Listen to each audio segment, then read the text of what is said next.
If you're accustomed to Lee Jojo Pellicer's filmography, you will know that he is a master in capturing choreographed chaos. Whenever one thinks about the whimsical yet raw worlds he creates, you always equate it to a rush of stimulus. A master of the long shot with a variety of cinematographers, a lot of his movies in the pursuit of tapping into human tendencies take the shape of a one-act play. Characters come in and out of scenes as Lee Jo, the director, transforms the disorder, confusion and mayhem into a cohesive and extremely immersive screenplay. There are not many like him, who are so distinct with their storytelling that you immediately can recognize the world as his creations. When it was announced that Mammootty will be collaborating with him for a movie, Nanpakal Nerathu Mayakkam, and I butchered that I'm sure, and you'll tell me that in the comments below, translating into an afternoon slumber, I knew there was magic around the corner waiting to be created. Mammootty, with his distinct choices, especially since last year, is leaving no stone unturned with surprising audiences, and my god, did this collaboration produce something special. To equate Lee Jojo's Pellicer with the word meditative is rare. I usually think of words like exhilarating, mind-bending and extremely visceral, but a sense of calmness is something that I never imagined his worlds to be. This movie is filled with metaphors and an open-ended treatment to its screenplay, allowing the viewers to be spectators to the madness and come to their own connotations of the odd turn of events that take place.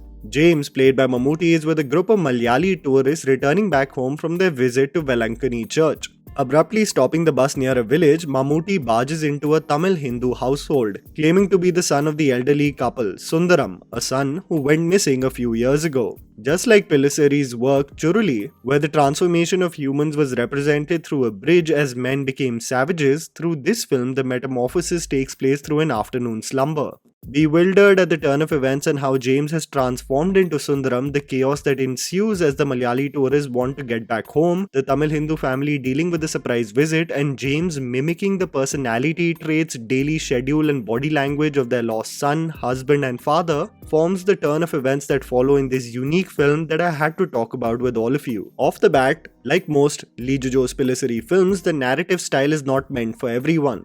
Those who are used to a constant barrage of what is termed as elevation moments in films would become impatient with the screenplay that Lee Jo categorically makes you sit with the characters, almost like on a lazy Sunday, where the agenda for the day is not riddled with errands, but basking in the mundane. The cinematography by Tenny Eastwar is mostly presented through still shots, wide angles covering the foliage and the narrow lanes of the village as people pass by either by walking or on their bikes. The fast-paced POV shots of characters is completely abandoned as the director completely hones in on the theme and contemplative state of its characters. The fascinating shot of the two families, one behind a barbed window and the other outside, or the blind mother under the natural sunlight while the father is shot in the dark. All marks of capturing clarity and uncertainty are masters really carving out gems. What becomes especially distinct about the portrayal of this world is how every scene is assisted with the background noise of either television soaps, songs, or even iconic advertisements playing in the background, almost to signify the natural score that usually assists conversations in our daily life,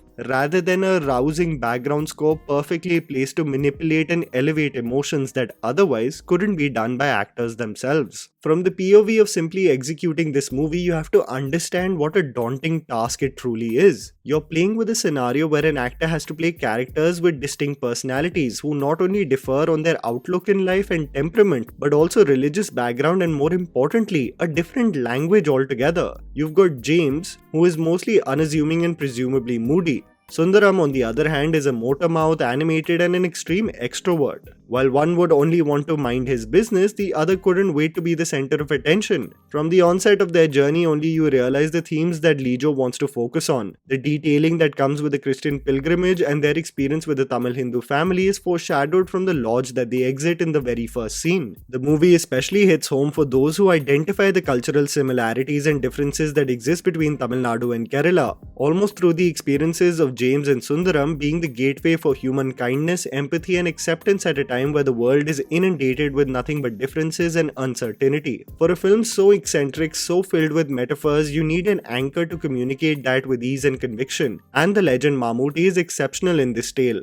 So exceptional that you will genuinely miss him whenever he is not on the screen. While the film is not assisted with long shots of movement, it does present still shots of Mammootty being in all his glory, whether it be a moment where he is adamant on his identity and life, urging people to leave him alone, or the sequence in which he enacts an iconic Siva Ganesan movie dialogue while being inebriated. Mammootty and his performance in this film is literally perfect. His abandon to transform into Sundaram is odd, the characters around him equated to mental health issues, but you are so mesmerized by how unbothered he is, assuming this new life that was essentially his always. You understand why the actor garners such respect and admiration over so many decades. A clear example of his ability as an actor especially rings true when Sundaram sees James in his reflection, and Sundaram can't help but break down at the turn of events that have followed, bursting into tears while only wanting to have his meal with his daughter by his side. The analogies to this universe are endless, and as this is a spoiler-free review, I would not want to get into the events and what they could mean, but please do write down in the comments below of your perception of the film and what the sequence of events may symbolize in the comments below, of course with spoiler warnings.